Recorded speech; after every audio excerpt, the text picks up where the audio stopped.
Let's start the week by getting down to business. Do the Eagles stack up with the best of the best in the NFL? Fran Duffy, Zack Berman in studio to join us to talk about it next on the PHLY Eagles podcast.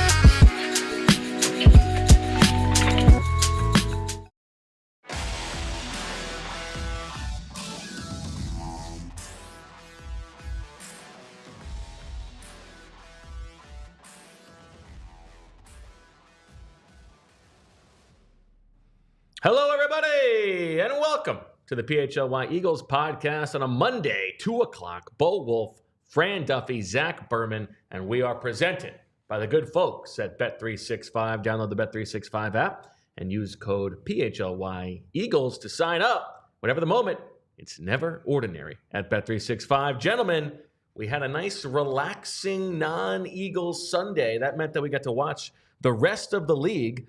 I think a good opportunity for us to check in on how the Eagles stack up with the best of the best. How you guys doing? Doing good. It was a great weekend of football. College games were good. There was a ton that happened in the NFL on Sunday, so it was a lot to take in. It was a great weekend. ZB, how you living? Doing well. Excited for the week ahead. All right. Well, we got a lot to get to. We're going to get a little deeper into what Fran saw from the film. We want to approach this from the conceit of, is this team good enough in this area to hold up against the Lions and the Bills and the Chiefs of the world? Where do they need to get better? Stuff like that. But we do have to start, Zack, with the big news from the weekend. Stone Cold Newsman, hit us with it. Am I presenting the big news of the weekend? I'll defer to you on this. No, you're the Stone Cold Newsman. Give us the big news of the weekend. The big news of the weekend is that our outstanding producer, Julia, got engaged. Yeah, Julia. Yeah. All right, let's get it up. I'm already crying. Stop. Keep begging, Zach. Gotta carry the show. Oh, okay. Yeah, I will speak. So I am so excited for Julia. She deserves all this recognition. Look at that. Whoa. So for the audio listeners here, we have a sign in the background that says engaged, Julia. There's a lot of Julias. There's some underline. There's a floral arrangement here. This is the best sign that we've had in ever on this show, and so we're very happy for Julia. Up in the chat. Yeah, Thank you. her wonderful fiance waited for a bye week or a mini bye, a weekend when the Eagles are off. So that's a man that I can appreciate right there. When you coordinate major events around the NFL schedule. But no, we are thrilled, absolutely thrilled for Julia. Thank you guys. And longtime viewers of our show know that we are nothing without Ace Producing, and Julia does an outstanding job behind the scenes. So the video. Great job vamping. And I gotta say, thank you. At this point in the show's history, you should be watching on video too, right? So you get to see what Bo and Fran concocted up here. Send this to Dwayne. Had to do some scheduling some reporting last night to figure out the spelling of Dwayne. Oh yeah. We nailed that down. At first, otherwise I was going to go. Julia, congratulations. Did you choose to marry Cheech or Chong? What does that mean? Yeah, I'll explain it to you when you're older. All right, give it up for Julia in the chat. Awesome. A great way to Thank you start guys the week so much. on Thank the you. PHLY Eagles podcast. Congratulations to Julia. And as you see at the end there, and Dwayne. Good job by Dwayne, making it happen. All right, fantastic. And a nice super chat already from Chris, who says, Zack is looking drippy. Congrats, Julia. All right. Okay, let's get into it. Let's start on the offense. Okay. Fran, I think because we spent a little more time on the defense on Friday. And I think the big question with this team when it comes to facing off against the best of the best is can the offense keep pace? Can they probably cannot afford to have the kind of lulls that we have seen them have in the first half over the past couple weeks. The passing game, the fact that it's the worst of the 4 quadrants is not ideal. However, there are a lot of things that they're doing very well, obviously, especially in the running game. Do you want to start with the good in the running game, or do you want to start with what might be missing in the passing game? Let's start with the good in the running game. And honestly, we'll get to the pass game in a little bit, but yeah, let's start with the run game. All right, you want to take us through Saquon's game-winning touchdown, the last touchdown? I think we should start with Saquon and the game-sealing touchdown, I guess. This was the long play where he cut back, and we saw the highlights with Cam Jurgens at the second level, and Jordan Mailata did an outstanding job on that play. His hand up. Yes, it was, which is the trademark move from Lane Johnson. So I would love to know, and I'm not going to assign you work. Lord knows how much I hate that, but I would love to know like the success rate of Lane raising his hand. Like, how often is he wrong? I would say he's probably batting like 500. Okay. Yeah, that's pretty good. Yeah, I would say it's probably not as high as you would think, but it's still pretty good. He spoke about that after the game. He said he's been in the league long enough that he knows when a play's going to hit. Yeah, there are a few, like Becton tries that every once in a while, and there was one. I feel like he doesn't have enough reps. No, I feel like there was one that was like a 12-yard gain. I was like, yeah, Makai needs some work there. But Lane is usually a pretty reliable predictor from that standpoint. Okay. So, Julia, this would be Barkley long TD1. So this is a stretch toss play where basically the idea is you're trying to stretch the front side and you're trying to cut the back side off. And this is a great visual of it where you see everybody on the right side of the Eagles offensive line. You are trying to get the flow of the defense over to our left-hand side. And you can see they're trying to overrun. The Eagles have run this play 2 or 3 times already in the game. They ran it on the previous play as well. And so if you're Bobby Wagner, you're the defensive tackle, defensive on that side, you are chasing your gap and running that way. But you can see that the backside of the Eagles offensive line, they are also running and trying to create that cutback for Barkley to be able to put his foot in the ground and get downhill. And by this point, you can see the seas have already parted. Julia, if you get to the next shot, you can see that Barkley starts working his way downhill, and that's where you start to get these blocks at the second level. And Cam Jurgens delivers a huge block on the safety here. Not only does he block him once, but he actually blocks him a second time on this play as Barkley gets up to the third level. So you get a great block from Barkley, but we would be remiss if we didn't also mention the job that Jordan Mailata does on this play. And Julie, if you want to go to the next shot, I didn't circle him, but you can see that Mailata. It's almost like a punt on a punt return when the jammers don't want to get a block in the back call. You just want to kind of fly by the gunner. It's the same exact idea here where Jordan does not get a penalty. He does a great job of just basically running through, and you can see Barkley is just about running by Jordan Mailata at this point. You could see Jordan there where he barely has his hands on the defender, but he's just basically setting a pick and doing an outstanding job of doing it. And that's really where I think Fred Johnson, he doesn't have that athleticism that Jordan has, that range in the run game, obviously. And that's what makes Jordan. I mean, a few people do, yeah. Yeah, exactly. That's what makes him special, is the guy that is that big, that strong, that powerful to also move the way that he does. That's what makes him an X factor in the Eagles rushing attack. Back on that first clip, sorry, Zach. Bobby Wagner is like coming so hard there. Yeah. Should he know that this is coming there? I mean, he's so experienced. No, if he doesn't follow that, would Saquon just go that way? He is responsible for that gap. So he's responsible for chasing that outside. It's the C gap outside Lane Johnson. And so if he does not chase it and the ball hits there, then he's getting ripped by the coaches there. That play should be the whoever that backside A gap defender was. Okay. Go ahead. Is this the benefit of being in Philly? Like, was this a play that he would hit with the Giants? He's had 6 100-yard games already this year. That's as many as he's had the last 4 years in New York. And I do think there's something to that he wasn't allowed to have that amount of space with the New York Giants. That said, I mean, we talked about it on Friday. I do think that teams are starting to really kind of load the box. Early on in the season, Saquon Barkley was leading in terms of like yardage and total runs coming up against light boxes. That number is starting to taper off a little bit. I think the teams are starting to adjust to the Eagles' new approach offensively. So early downs, you're starting to see more 5-man fronts, more of the safety down in the box, more single high looks. So I think the Eagles will have to adjust off of that. But in the second half of games, I actually saw the stat this morning. This will be in my piece tomorrow on the offense. Saquon Barkley, I think the number is 73. He's averaging 73 yards in the second half of games, which if that were to hold, that would be an NFL, at least that would be the highest in the NFL in the last 30 years in terms of what he's doing, just closing out football games for this team. And it always seems like you get to the fourth quarter and he is inevitable where he is going to break off that huge game to really break it open. So, credit to him. And look, you need there's two elements to that, to be that kind of closer. The Eagles really haven't had that for the last few years. Jordan Howard is the last guy I would think of that, you have that size, that physicality, that determination downhill, but then also that breakaway speed. And that's what we saw on that play. I mean, that was his 6th play this season where he hit over 20 miles an hour. And that's by far first in the NFL. I mean, Saquon Barkley, he's everything as advertised. I'm trying to look up now the percentage versus 8 men in the box.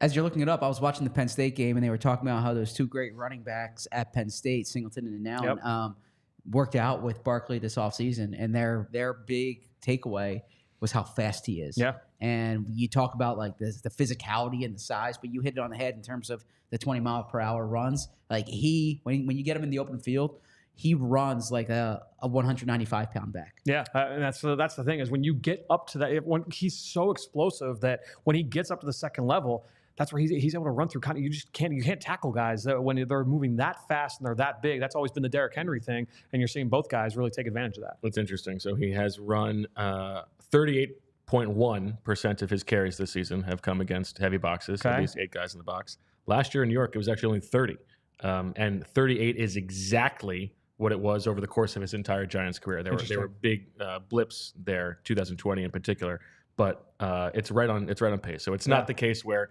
necessarily the concern over A.J. Brown and DeVonta Smith is opening things up for him. It's that the blocking is better, and when he gets downhill, he can just explode. My guess is if we dive deeper into those splits, that the first 4 weeks, we'll say, of the season, the light box rate was much higher, and certainly as the Eagles have started to win games, those in the second half of games, fourth quarter of games, those numbers are going to get tilted that way.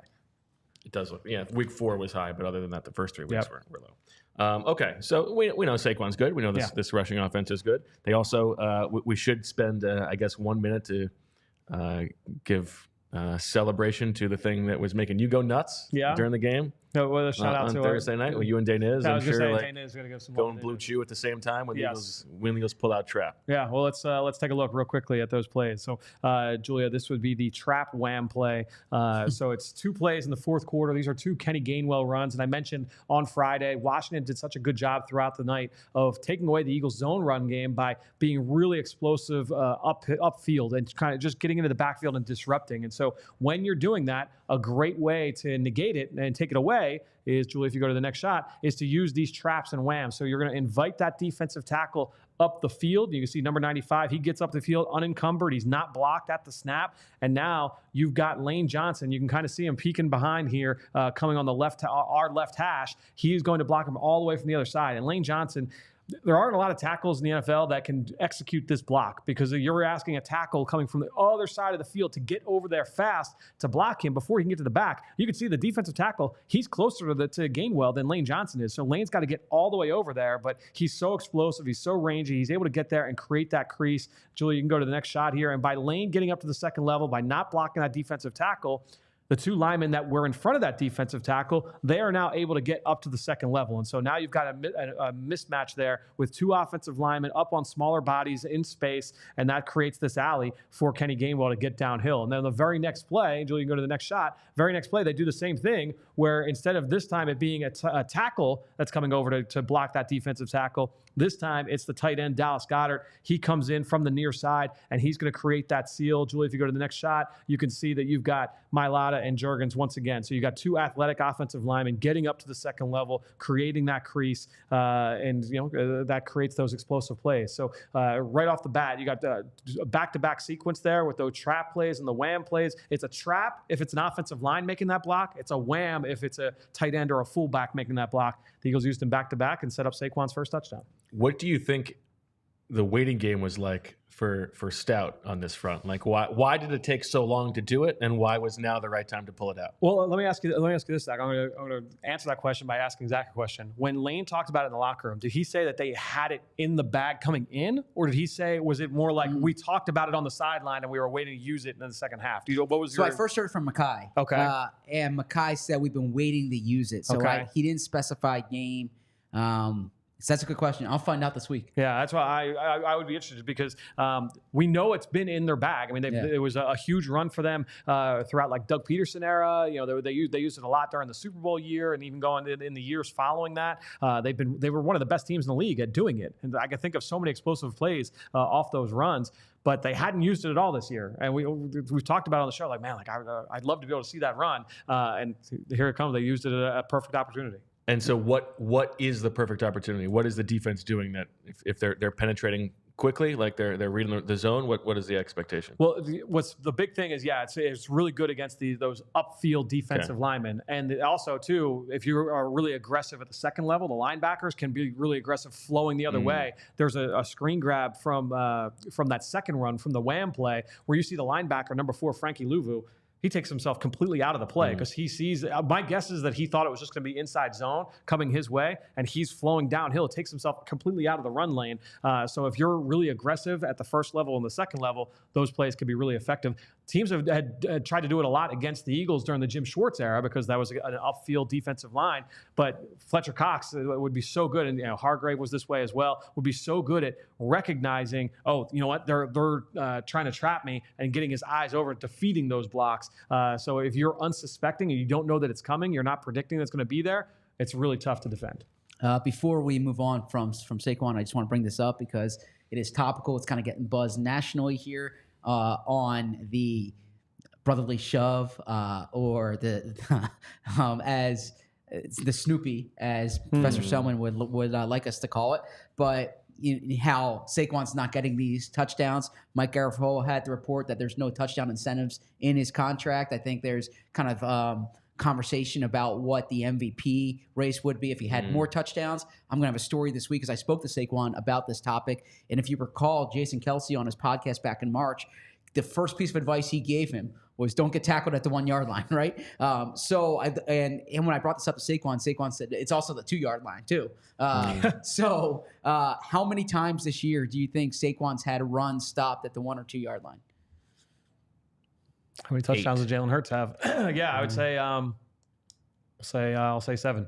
9. 9. Wow. 9. Sure, Now, in Bo's defense there, one of them was a run from the I guess from the 1 that he had a 1 yard loss, so that counts as a run stop. Right. So there's 8 potential touchdowns in there that could have gone to Saquon. Do you think? I mean, maybe this is just the way that I would think about it, but like rushing touchdowns is not going to move the needle for me on whether he's an MVP candidate. But I don't think so either. Yeah, but if it was some gaudy number, like if you gave. I mean, if he breaks 6 of those from Jalen, then it might pop a little bit more. I mean, if he had 16 rushing touchdowns right now, as opposed to 8 rushing touchdowns, I think that would change things. Yeah. Okay. Yeah, that's good. Well, and also, it like when you spend all Sunday watching the rest of the league, like short yardage failures, like it is pretty prevalent, and like that the Eagles can just lean on that is nice. I agree. Okay. All right, we're going to talk about the offensive passing game in just a moment after this. Raise your hand if you like saving money. That's where Rocket Money comes in. Because, in this bifurcated media situation that we're in now, some people might say that, oh, Roger Goodell's doing a great job. It's good that you have to pay for all these different things to watch the different games. I love having 13 different streaming services I need to subscribe to.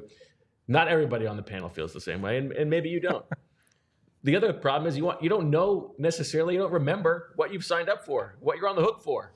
Well, that's where Rocket Money comes in, because Rocket Money is a personal finance app that helps and finds and cancels your unwanted subscriptions, monitors your spending, and helps lower your bills so you can grow your savings. You can see all of your subscriptions in one place and know exactly where your money is going.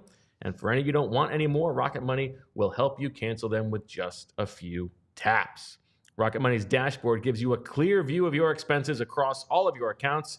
Easily create a personalized budget with custom categories to help keep your spending on track. You can see your monthly spending trends in each category to know exactly where your money's going. You'll get these alerts if there's a surprise kind of purchase that's going through, they'll let you know. That way you can be on top of your spending.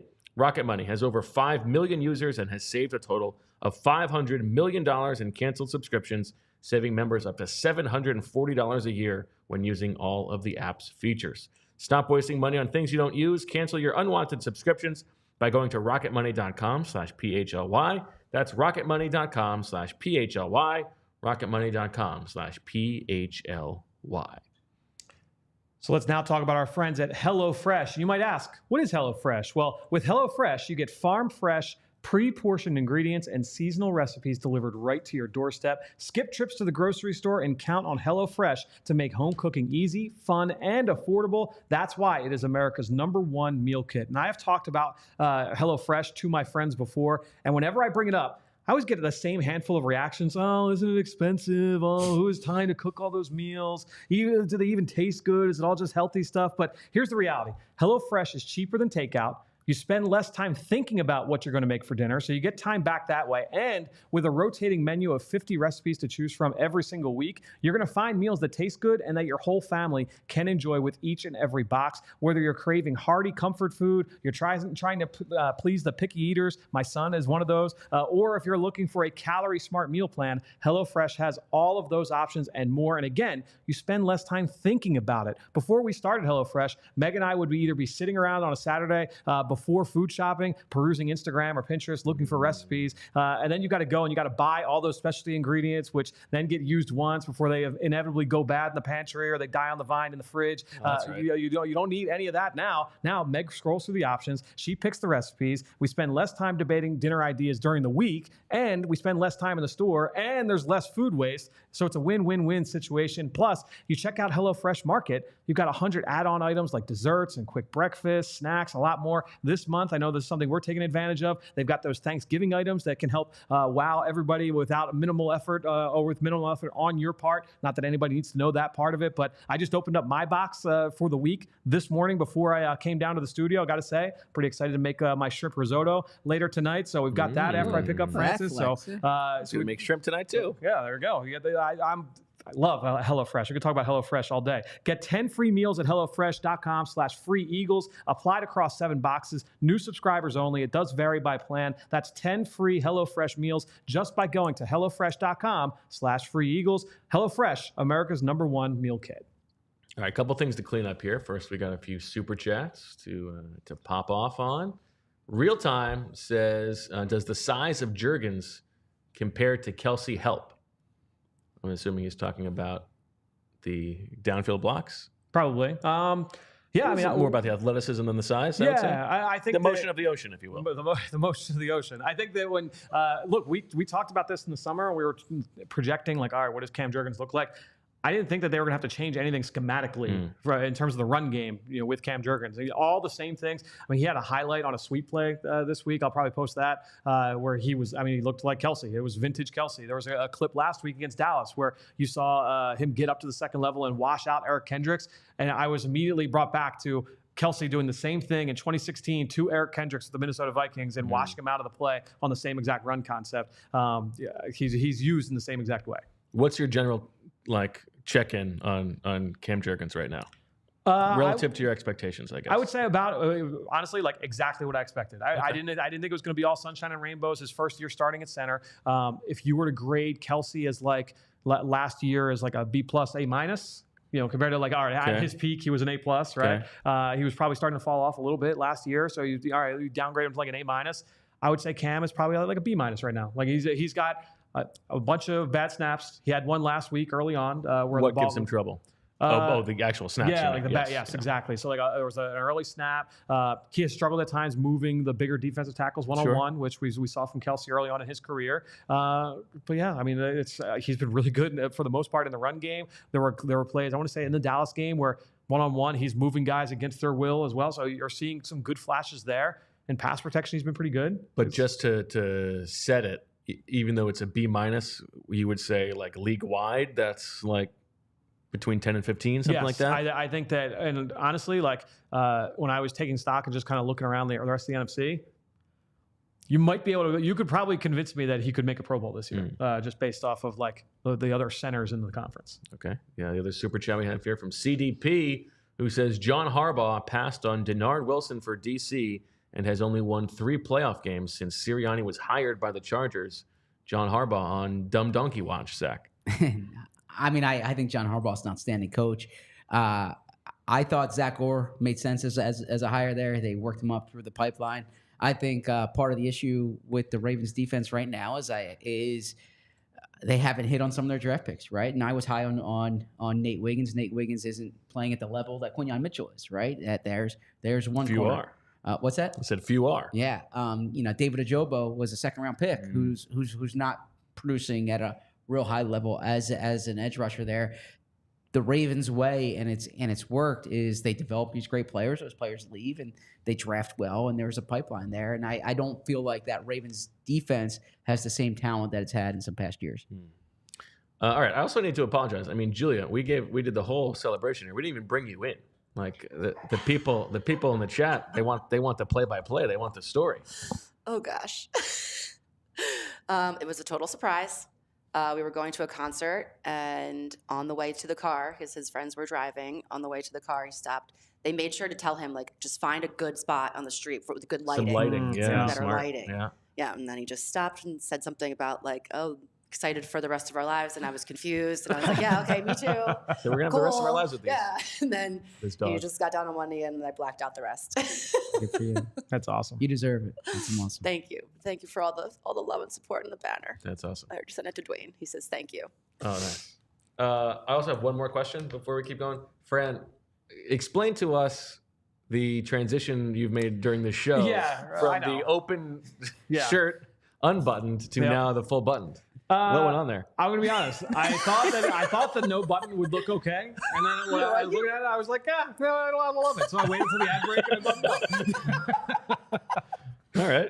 It was pretty. Just wanted to get the inside baseball. Yeah. I was like, hey, like, you know what? I can either keep this going, or I can make a mid-game adjustment. I thought it's a little treat for the people who are like fast forwarding on YouTube. Right. Yeah. But there was more show left than what had already passed. I thought, you know what? I'll make the adjustment for the better half of the show. That was a solid attempt at style. I respect it.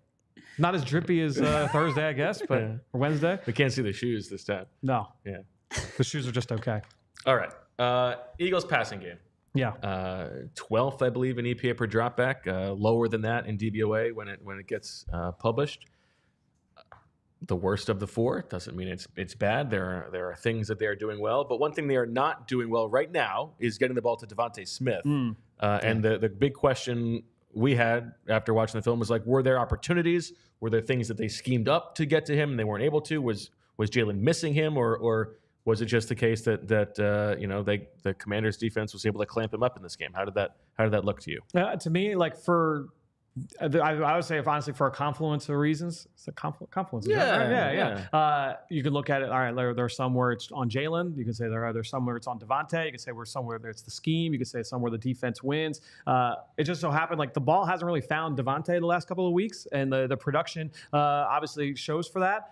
So I did pull a few plays that kind of show some of these examples. So early on, opening drive, Julia, if you want to go to DeVonta Switch. So they're basically running a play. Remember, first play of the game, the Eagles run that bubble screen to Jahan Dotson. And so 4 plays later, they come back and they're like, all right, we're going to run a play off of that where Jalen is looking to the bottom of the screen. That's Jahan Dotson in the flat. And it looks like you're going to be you're blocking those guys on the outside. That's A.J. Brown at the bottom of the screen, DeVonta Smith in the slot. But if you go to the next frame, Julia, you'll see that those guys are actually releasing out in the routes. A.J. Brown is running a post, and DeVonta Smith is running like a wheel route behind it. It's a switch concept where the guys kind of switch responsibilities. One goes inside, one goes outside. And so Jalen is hoping that that A.J. Brown's post route is going to take that corner away from the sideline and towards the middle of the field, and that should open things up for DeVonta Smith. They actually hit this play for a big play for a touchdown early in the season. I want to say it was week 1, week 2 to DeVonta for a big play. And this time the corners all over it, did a good job of not biting on the inside route. And so there, the defense won, right? And so that's like, okay, that was a play they dialed up for DeVonta. Tip your cap. Julia, if you want to go to DeVonta sack. one. So this is a play that was later in the first quarter, and you can notice at the bottom of the screen, it's a 3-by-1 set. It's third down, and you'll notice that there's a bunch set here at the bottom of the screen. That's DeVonta Smith inside in the bunch. He's the one closest to the formation. The skinny one.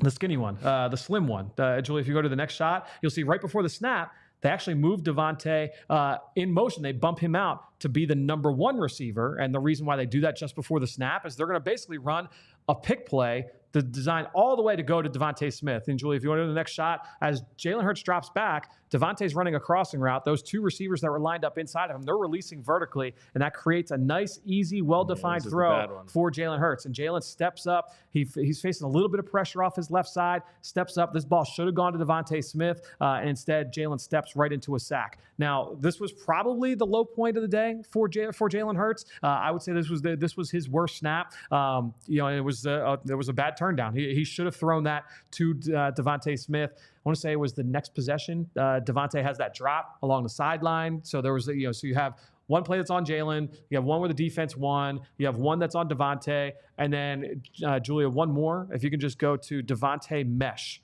You get down in the red zone, and this is a little bit later, where the Eagles are in the low red zone. They're in the goal line.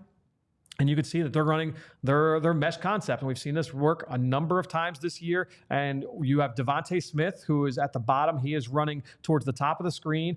A.J. Brown is running from the top. He is running towards the bottom of the screen.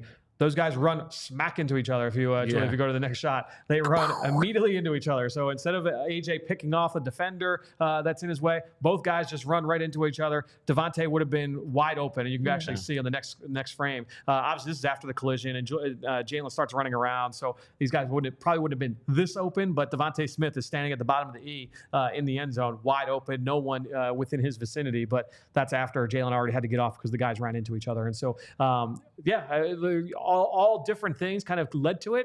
And it was the same thing last week against Dallas, where you say, like, all right, like DeVonta didn't necessarily do anything wrong, but the ball just didn't find him in coverage. Yeah, I mean, I think I think the coordinator and the coach, the coordinator and the quarterback need to find him. DeVonta Smith ranks 48th in the NFL in targets. Chris Godwin hasn't played in a month and has more targets than DeVonta Smith. He's on pace to have the fewest amount of targets in his career. So I think that this is a matter of getting a premium player the ball. And you look at the advanced numbers. He's having a good year when the ball comes to him, right? I mean, it's not like his catch percentage is low. It's not like his success rate is low. But the problem has been targets. And so they need to manufacture touches. And I brought this up last week. Similar, not identical, but similar how the first touch of the game was manufactured to get Jahan Dotson the ball. Right. You need to get layups for DeVonta Smith early and make him feel included in the game plan early. Honestly, the best way for the Eagles to get the ball to DeVonta Smith would probably be the entire Eagles media corps writing about DeVonta Smith not getting the ball enough. Yeah. They would make that the game plan. Yeah, I would honestly, like, first play of the game is probably going to go to DeVonta Smith this week. That would be my guess. I wrote about it on PHLY.com last week. Jeff McClain did a podcast on it last week.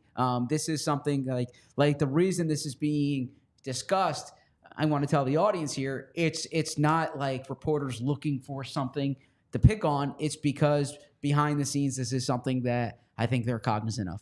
Would you be surprised to know that, Zach, his target percentage is higher this year than it was last year? Target percentage as far as? Targets per route run. That would surprise me. Interesting. He's at 20.6 this year. He was at 18.8 a year ago, which was a career low. His highest was in 2022. Yeah, that does surprise me. It's interesting. There you go. So you think, if we're thinking about how do they stack up against the Lions or the Chiefs or the Bills or whoever you want to pick, is this the thing that you think they need to most get right, whether that's DeVonta or not, but just making the passing game a little bit more successful? Yeah, more efficient? Because we talked about that last week. Is if you were to rank, you're going to stack up rush offense, rush defense, pass defense. Which ones do you feel most confident in moving into the postseason? Pass offense would probably be at the bottom of that list. And the numbers bear that out. Yeah. I would think that that's fair. And so that would be the area that you just want. And that is honestly the most important, right? I mean, if you're going into the postseason, that's the thing you want to be at the top of that list. And so that is one that I think they do need to get corrected and just find the ways to improve there.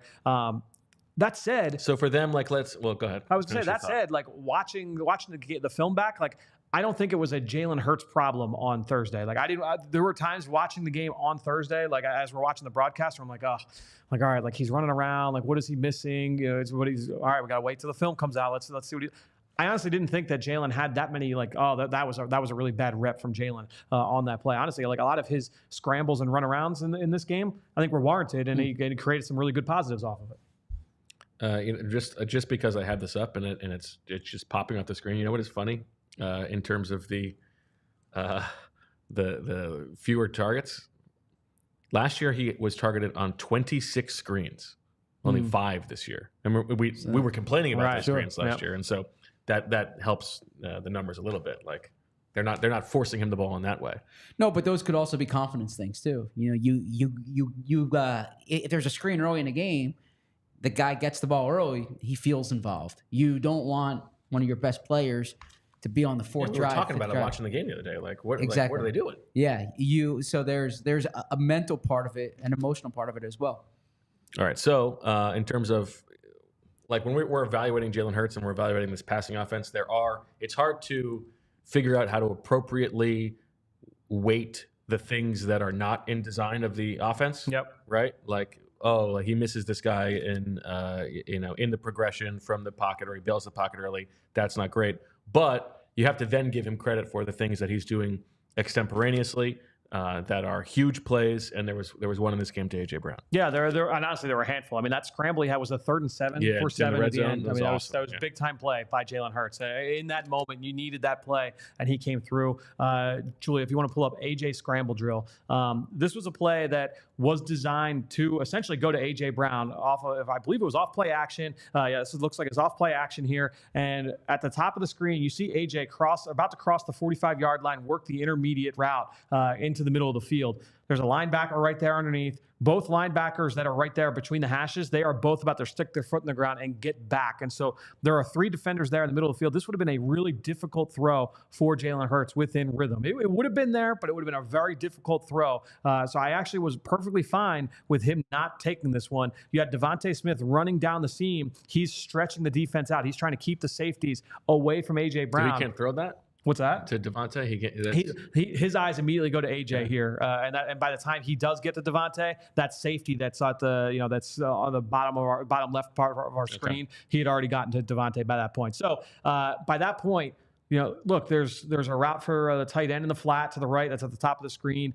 That's not doing anything for you there. So Jalen ends up rolling to his left here. And Julia, if you want to go to the next frame, AJ stays with him, stays in phase within the scramble drill, and does a great job of making himself available. And Jalen makes a great throw running to his left, and it ends up being a 15-yard gain and a first down. And so I thought there were a couple of examples in this game where, yeah, like the plays weren't there for Jalen, and I'm like, I see why he didn't throw it, or I don't know what he's supposed to throw on this one. There were a handful of, we talked about that in the Dallas game, where they got to more of that ISO ball where it's just like, all right, like one guy's running a comeback and the other's running a skinny post. And I'm like, all right, like these routes don't like complement each other. You're relying on one guy to win. And if they don't win, then there's nowhere really for the quarterback to go.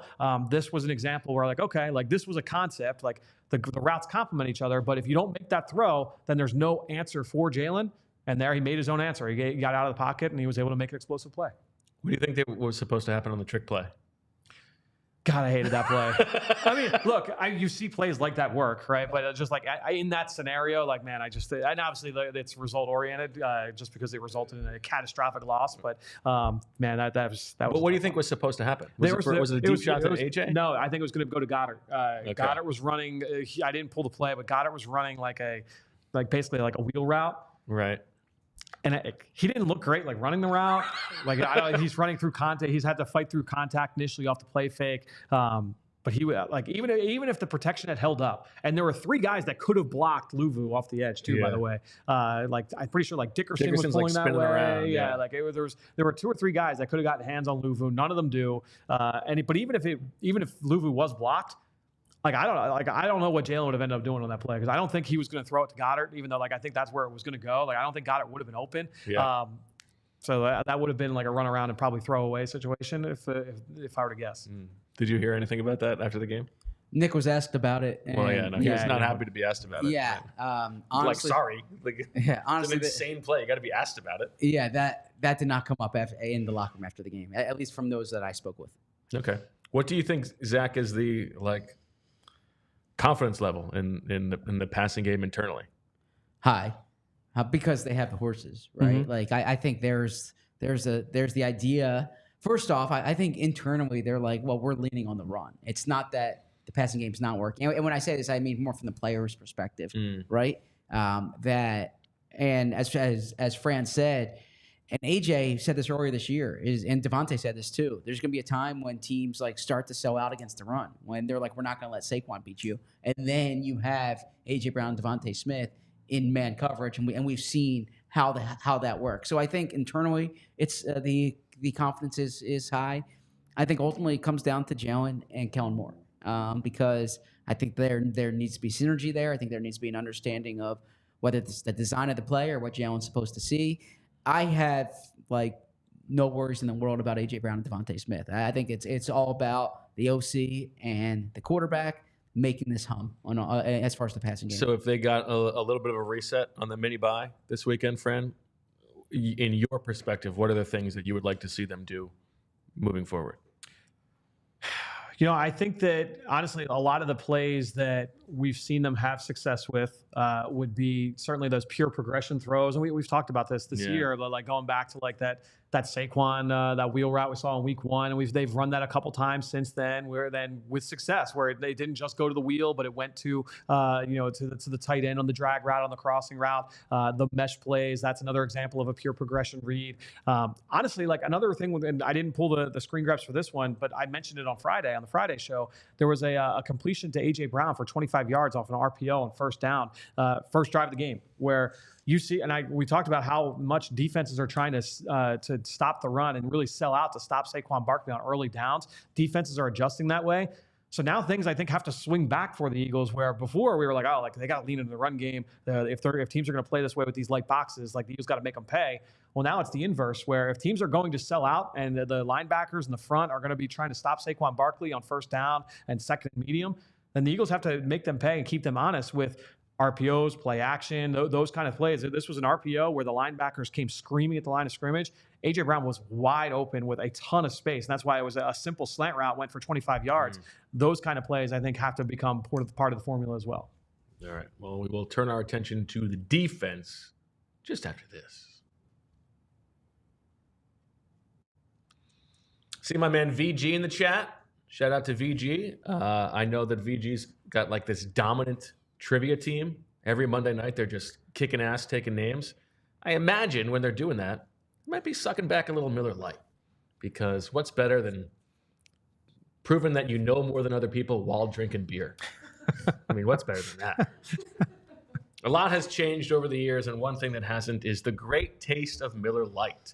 Another thing that hasn't changed is that it remains less filling. So what is the best thing about the original light beer? Miller Lite sparked this debate in 1975, and we still haven't settled it. But you don't have to choose. You get both with Miller Lite.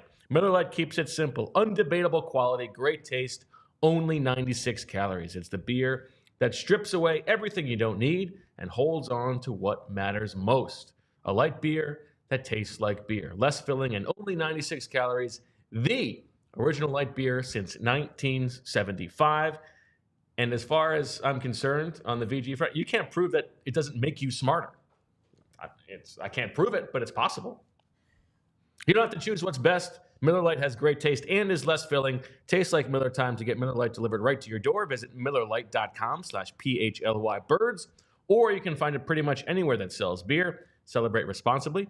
Miller Brewing Company, Milwaukee, Wisconsin. 96 calories per 12 ounces. Fewer calories and carbs than premium regular beer. Perhaps you're in hibernation mode now, right? It's starting to get cold outside, and you're looking at your home and you're wondering, are there things in here that I can remodel or that I can improve, that I can make better? Your first call should be to CJAM Construction. And the reason I say that is because they're a family-owned home remodeler specializing in decks, bathrooms, and flooring. Their goal is to help their clients alleviate the challenges and frustrations that come with home remodeling. And If you're like me and you don't know the first thing about home remodeling, you want to turn to a place like CJM Construction. Be sure to mention PHLY to receive 15% off when you call in. That's 856-329-2933 about your next home project. See their full selection of luxury vinyl plank flooring and learn more about the products and warranties on their website, cjamconstruction.com/flooring. All right. Got to pick the meat off the bone on offense. Anything else you want to talk about? No, I think that's pretty much everything for the offensive side. I'll have my full breakdown will be up on allphly.com tomorrow.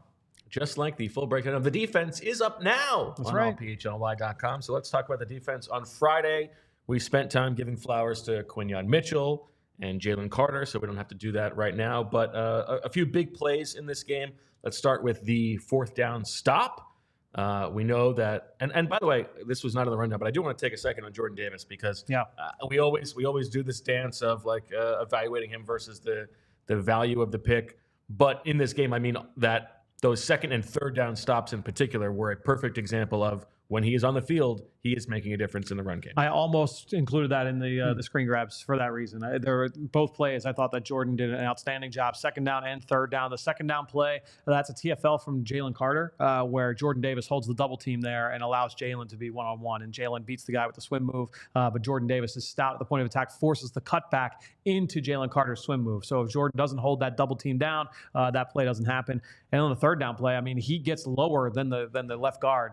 Just was able to sink his hips and get underneath. Outstanding play from a guy who's 6'5", 6'6". Great job from Jordan Davis on that play, and he's the first guy to contact the running back. Which then sets up the stop on fourth down. Really a great play by probably like three different guys. Yeah, I think so. It really comes out to me like I would say that the two that stand out would be Jalen Carter and Zack Baun. I love the Blankenship play, man. Blankenship did a great job on the play, but to me, he triggers so quickly. He does, but if Baun doesn't do his job, then Blankenship is running and grasping at nothing. But if Blankenship doesn't do his job, Daniels can go inside and still get the first down on Baun. I think, but because Baun, well, we'll get to it. Let's take a look. All right, so chicken or an egg here, right? Julia, let's take a look at turnover on downs one. Right off the bat, Jalen Carter flies up the field. Now, I mentioned this. I think this play carried a lot of weight for the. I mentioned on Friday's show the 1.7 seconds average time to pressure. Yeah. My guess is that this play carried a lot of weight there because he was in the backfield immediately, and my guess is that Next Gen counted this as a pass play. I don't know if it was a pass play. I kind of do wonder if this was going to be a designed run for Daniels all around, but we do see receivers running down the field, so it could have been a play-action pass. But either way, Carter explodes into the backfield. Washington's got guys pulling left and right. The center, I think, was so worried about trying to pull on this play as a lead blocker to try and kick out Zack Baun that the exchange with Jaden Daniels just wasn't good. So you get a fumbled snap from Jaden Daniels, but you could see Carter here already in the backfield. He's got the ability to impact Jaden Daniels from the jump. But Daniels is able to escape. So, Julie, if you go to the next one, Daniels is able to roll out to his right. You see Milton Williams is there in pursuit. Zack Baun is there, and you can see that Zack Baun, he's got his hat inside. Now, this is what I mean, where I think... Absolutely. I mean, right now, this frozen, it looks like he should get the first down. Yes, and it looks like he should be able to get the first down running outside of 63 towards the sideline to the point where he's going to be able to just get... Because he only needs 2 yards, right? 2 or 3 yards. So he should be able to get here at this point. Now, if we go to the next screen grab, Julia, you can see that Baun... Instead of his hat being outside, his helmet being outside, now he has got that, or instead of it being inside, he has now gotten it outside. And so now Jaden Daniels is kind of in a tough spot where he doesn't know, should I try and win the foot race? Should I just get downhill? He can't get downhill because here comes Blankenship. So Blankenship is running the alley. He does a great job of being decisive. And to Bo's point, if he wasn't as decisive, there's a good chance that Daniels is able to just put his head down and get forward. But because Reed was so decisive here in getting downhill, he has to bounce this outside because of Baun and how disciplined he was with his hat and hand placement. Now he's trying to carry this even further outside, and he obviously doesn't get there. Baun is able to finish there. Blankenship gets there. Slay is there. Milton Williams is chasing from the backside. So you get all the jerseys combined, and you get the big stop on fourth down. Can I ask about Slay? Yeah. I feel like he's been a little bit more physical this year than I remember. I agree. I think that honestly, like because we're so focused on the rookies, like we're excited about the rookies. It's kind of getting undersold that Slay's playing pretty well. He's playing pretty well for a guy who's as old as he is. What's like Slay's just general demeanor these days? He's slay. He's having fun in that locker room. Yeah, he said the other day that he wanted to be in between. He wanted the locker in between Cooper DeJean and Quinyon Mitchell. He said because they're both his little babies, so he wanted to be like the father in between them. But instead, they just put Quinyon next to him, and Slay didn't give up his locker. But look, Nick's message publicly and privately, like we see Eagles Entertainment does a great job with behind-the-scenes footage of the speeches where his emphasis is toughness, gritty, grimy, toughness, gritty, grimy, right? He very much doesn't want to be like the high-powered. He wants to be the tough physical team. And Slay's, as you're pointing that out, he's taking that to heart. All right. Well, we disagree a little bit on just like the quite how much credit we're giving to Reed Blankenship. I mean, he did a great job in the play. Yeah. It's a very silly disagreement. It's not even a disagreement. However, no disagreements on the very next defensive play, which is the interception that Vinny Curry so astutely called.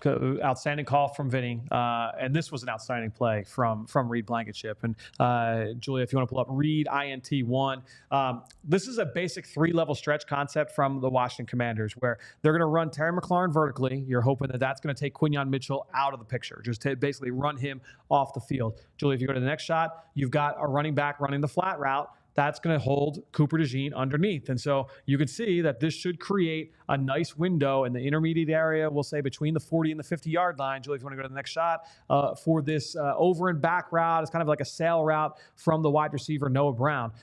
This is a play. I mean, the Eagles have been running the routes like this for years. Zack caught 58 passes off this exact concept over the course of his career here in Philadelphia. So when you look at this is a thing that every NFL team runs, but they run it because it typically works, especially against zone defense where you're able to stress those guys on the outside. You're stressing Quinyon Mitchell, you're stressing Cooper DeJean, and you're basically counting on the fact that safety, Reed Blankenship, is not going to be able to read it, especially if the receiver runs a really good route. And you can see with the next shot, Julia, that Noah Brown, he is working towards the middle of the field, and Reed Blankenship, his hips are opened up to the field, to the wide side. And so if you're Jaden Daniels, you see, all right, Quinyon Mitchell's getting run off the field. Cooper DeJean's being held underneath. The safety's opened up to the opposite side. This should be wide open for me to be able to throw this route. It's going to be that over and back route. The safety's not in position.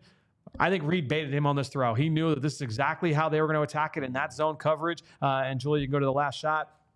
He put his foot in the ground and stepped right in front of this throw. It was a bad throw. It was thrown behind him. It wasn't. Yeah, or is he supposed to? Is the receiver supposed to run it? Yeah, there? I think the throw probably wasn't great, but I think it was fine. I think that Reed's picking that off regardless. I mean, he's following it all the way through to the catch point. So if that throw was to go closer to the numbers there instead of on the back shoulder, I think Reed still picks this off just because he read it so perfectly. But that to me, like when you talk about, oh, this guy's a really good zone defender, or he's got a really good feel, really good instincts in zone coverage. Really, what that comes down to is, all right, what's the coverage we're playing on this play? All right, what are the weaknesses of this coverage? Because the other team probably knows that we're probably running this coverage, right? They study us. They know what the tendencies are. So they know we're probably running cover 4. Cover 4 is weak here from this receiver set, from this formation, this down and distance. This is the route concept that they're likely to run. And it's all tendencies from that standpoint. And he read it perfectly. It's awesome. Awesome. I thought you were going to say something. I'm enjoying this. I'm enjoying this. Yeah. I'm glad. You're worried about your usage rate. Excuse me? The other day you were worried about the usage rate. I wasn't worried about it. I was referencing. I was saying when we had Professor Selman and Fran in, which was a great show. The people loved it. I joked going into it.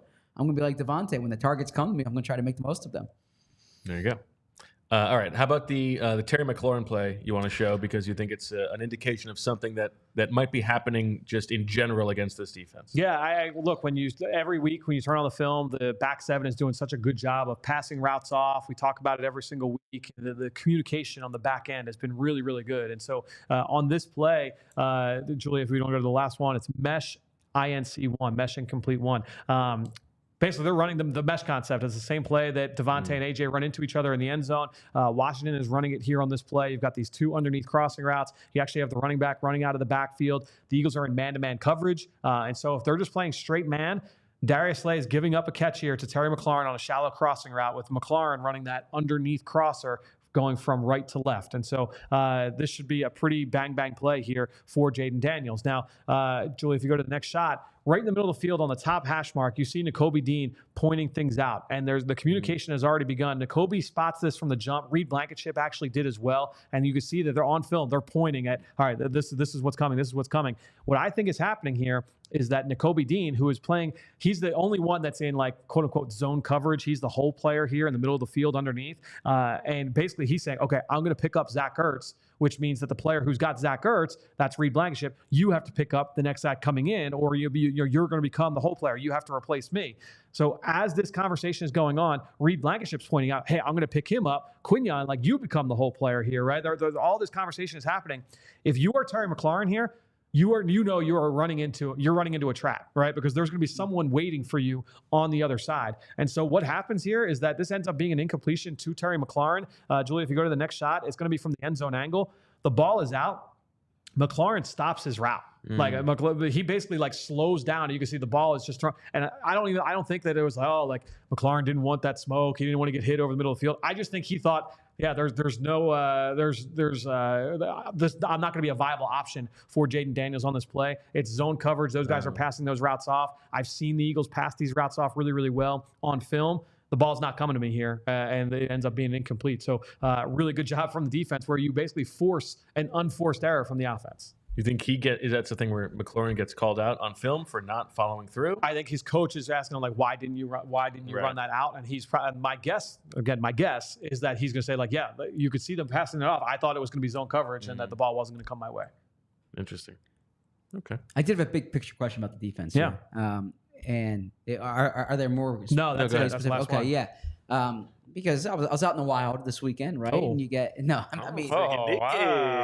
No. I just mean like I wasn't working this week. I was out at kids events, book signings, things like that, where people are asking about the Eagles, and I make the point. They still haven't scratched the surface from the passing game perspective, and there's a reason for optimism there. But the flip side is like this defense is playing far better than I anticipated. Yep. And I've been wondering, too good. Yeah, I wonder is there regression? Like you don't want to be peaking in mid-November, and everything is clicking right now with this defense. And is there room for regression here, or concern for regression here with how well this defense is playing? The only thing where I think the regression will likely come, is the sack rate. Right now they are since week 6. That's like the cutoff that everyone's looking at, because that's when the bye week, that's when the defensive turnaround happened.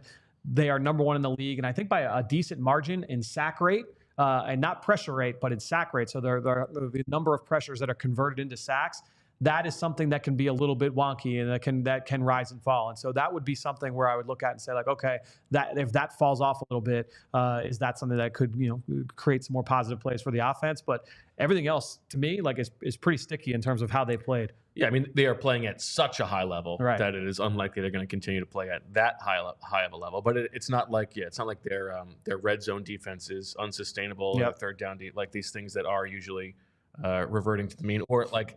We've seen in season the turnovers go from none to the floodgates opening, so those may flatten out a little bit. But yeah, I mean, as long as they stay healthy, it seems like they should still be a very good defense. How many downfield throws of 20+ yards have been completed against this defense since week 6? 0. 1. 0. So it's 1. It was the Cincinnati, the Jermaine Burton play with Slay. That was the only one, which was a great throw, great catch. That's the only play downfield throw that's been completed in the last 6 weeks. That's the point CJ made the other night. CJ's like, how many times have we got beaten deep? But they are doing that without allowing all of the like usually, like no offense, the Johnny Gannon type defense is like, okay, we're not going to get beat deep, but that's the only thing we care about. Take whatever you want in front. They're also stopping that. Yeah, and that's where like the tackling, which wasn't as good the other night, but like it was noticeable that it was so bad, and it still ended up being pretty good. You're limiting all of that. I mean, they were up until this past week. I think now they fell to second, but they were first during that stretch of yards after the catch per completion. That changed a little bit the other night, but still they've been lights out in that area. So when you're creating turnovers, it's now been 4 straight games with a turnover. the sack rate we talked about. You're limiting the deep plays. I mean, that's very easy to say, like, yeah, like this has been one of the best defenses in the league during this time. I know Professor Selman says I make too big a deal about these high leverage downs, but one thing that jumps out to me is how many key third downs and fourth downs where they've made these stops, right? Where you think about Cooper DeJean twice in back-to-back weeks, Cincinnati, and then the following game. You think about Zack Baun this past week, right? That games look different if the other team gets 2 yards instead of 1, right? That Cincinnati game, that's different in that situation. So they've been so good on high leverage plays. That's one thing I'm really keying in on as the season goes on. You can also make the case that if the offense is putting them in better position, sure, they'll do better, right? Or at least the offense should score into the 30s, right? Yeah. They have an opportunity at some point maybe to play in some more advantageous game scripts, but we will see. Thanks for watching on TV. All of you watching on TV. I know ZB's grandparents have been watching us on TV. I gotta say, so I stopped by my grandparents on Saturday. I had a great visit with them, and they're not big YouTube watchers, okay, but they're watching TV a lot, and they have Xfinity, right? And on Xfinity cable, we have a fast channel there. If you have a Samsung TV, we have a fast channel there. Actually, I'm going to pull up those exact numbers for you right now because it was something that I pulled up, and I had not seen us. I don't have Xfinity TV. I should say that, but I do have Xfinity cable. Okay, sorry. If you're an X1 customer, you can watch us on channel 4073. If you have Samsung TV Plus, you can watch us on 2348. We're also available nationally on the Roku channel. So, this is awesome. It was when I put it on, and we have live programming throughout the day, but when the live programming is not on, it's on loop. And by chance, so this was like 2:00 on Saturday, and I put it on, and it's the post game show. It's my hit on the post game show is on, and and so I did make sure that I put it on mute, and I'm like, I want to show you this, guys, but I want to talk to you. You don't have to hear me. God! But it was me at the stadium, and they liked the backdrop, right? Backdrop was great. Yeah, great backdrop. Yeah. So that worked out. I have continued this weekend to hear about people enjoying that particular hit. Yeah, I had a good friend of mine, Tim, who he freeze frame. He took a screenshot of me as I was saying it, and he's like, "You had this like grin on your face." You did. You absolutely did. And I'll be honest with you. The grin was because I thought it was like a nice romantic line. Like the grin was like, that's what the grin was. Like I thought like, oh, this is gonna score me points at home. Like I'm gonna she's because like I was really starting to get smitten with her, like that kind of thing. There was definitely like, and because I was talking to her about this the other night, and she's like, yeah, you would never say anything like that on TV. Like I'm very like image conscious, right, in that regard. So, so she knew exactly where I was coming from. But that's what the grin was. The grin was like, I'm excited to say this. Yeah, like, I know that Emily knows where you were coming from, but I mean, it's still So that's what the grin funny. was. People loved it. That's what the grin was. Yeah. You have no idea how close I was to walking off set in that moment. People have actually sent me screen grabs of my face when you said, and it was just like sheer disbelief, sheer shock. If I may say, and look, Emily says she's sick of hearing about this. Okay, number one, but number two. There were questions like, why did your minds quickly go to that as opposed to like the thought? Because if you think about it, like Vinny was just getting into sushi, meaning he was liking sushi. I was just getting into Emily, I was liking Emily, right? That kind of thing. It was the same. It's parallel. It's completely parallel trains of thought. Yeah, I know, but it really was the perfect storm of delivery because like the phrasing of it was perfect. You didn't say like my wife, you said specifically Emily, and it wasn't like part of another sentence. Yeah. You just delivered it and let it sit there. As a fan of comedy, watching that back, you should know that delivery was perfect for that. As I said there, you guys got to mature up and get your heads out of the gutter. Okay, we're all mature adults here. That's my line. Or at least some of us are mature adults here. So. Yeah, it's Jason's. Literally everyone watching thought the same thing. Well, yeah. If you're watching at 2 a.m., maybe that's what you're thinking. But yeah. All right, Zach, what is coming forward this week from the Eagles' perspective? Yeah, so we'll speak to Nick Sirianni in about 10 minutes, and we'll get Nick's thoughts. This is his first time speaking to us since the game. I know he did a little national media tour on Friday. That hurt your feelings? Oh, big. Yes. Yeah, I mean, you're either He's not going to have time for us, but you're either available or you're not available, right? So, it's besides the point. We'll speak to Nick today. We'll speak to the coordinators tomorrow. Looking forward to that. Then the Eagles are on the practice field. I know they were in the facility today, I believe, or I don't know. I believe they were in the facility today. But a normal week. These guys are well rested. They had the weekend off. So that's the benefit. You win the game. They barely practiced last week anyways, right? So they really, I mean, they were. It was an intense game, but they were off their feet for much of the past 2 weeks. Yeah. So they go into this weekend pretty well rested, and they have a long flight out to LA. But yeah, so it's a normal. What's your prediction on like the dominant storyline of the week? Oh, I think the dominant storyline of the week is probably like the Eagles are like Super Bowl contenders, right? And it's how are you dealing with the attention and the hype, and I think it's going to be one day that where you can't you can't get the number 1 seed without going 9-2 first, right? And like that kind of thing. And so I think that's what I imagine. There's nothing really with like the Rams that really jumps off. You get to go to your favorite place on earth. SoFi? Yeah. I am looking forward to going to SoFi. I'm really trying to make it work to go to the Intuit Dome. I saw the 60 Minutes special. Did you see that? No. 60 Minutes had a thing on Steve Ballmer and like the Intimate Dome, the Intuit Dome, and how this is like reinventing the basketball fan experience. So I'm really trying to get there in time to see the Intuit Dome because I've heard such wonderful things. And yeah, always look forward to going to an LA. The stadium looked great last night. I know. SoFi looked great on the Sunday night last night. Oh yeah. Yeah, there's the shots that they had on the broadcast. It is an awesome stadium. Like you know, like you can see the I don't want to say the future of stadiums, but I feel the same way about Atlanta, and I feel the same way about Minnesota. There's these new stadiums, they're really done well. And it's a great viewing experience. And you walk around the stadium, it's an awesome fan experience as well. How do they hide the sun in that stadium though? There's no shadow. There's a translucent roof. So there is a roof. It feels like you're outside, but it's a translucent roof. I mean, they know where the sun's going to be a year ahead of time. Like it's amazing that they account for it. That too.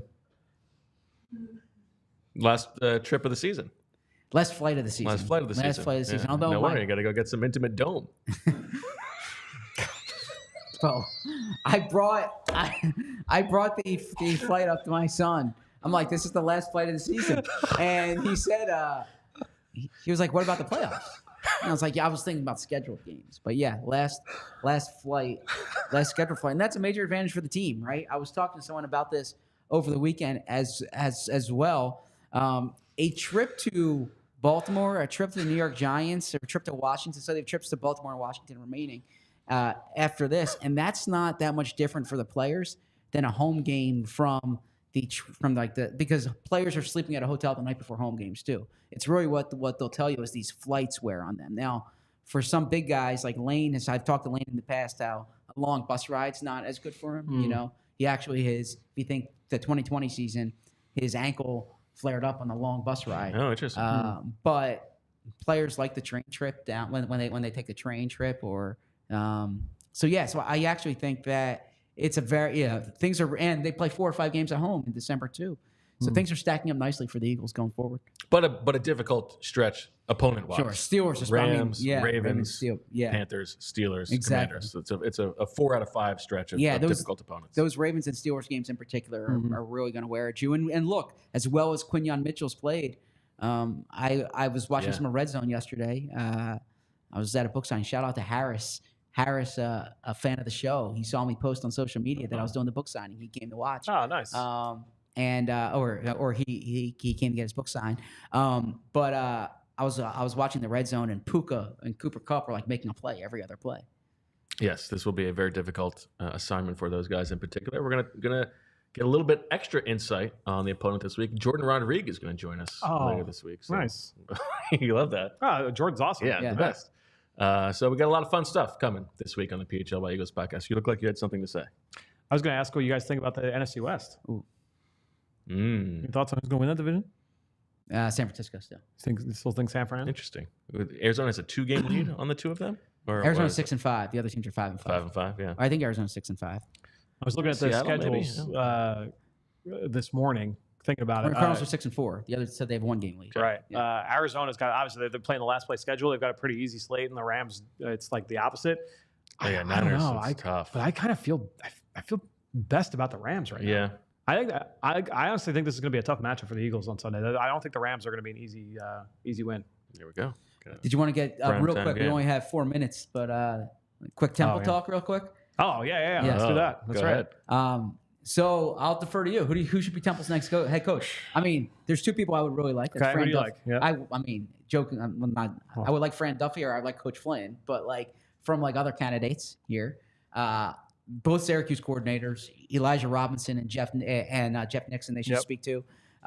2 guys that have coached at Temple before. Exactly. Jeff Nixon was with the Eagles, right? Yes. Yes, he was. He was with the Eagles before. He was with Temple in 06, then left to go to the Eagles in 07. Okay. I mean, I always like finding like young up and coming coaches like Elijah Robinson, and Jeff Nixon's not a young up and coming coach, but he'll be his first time being a head coach.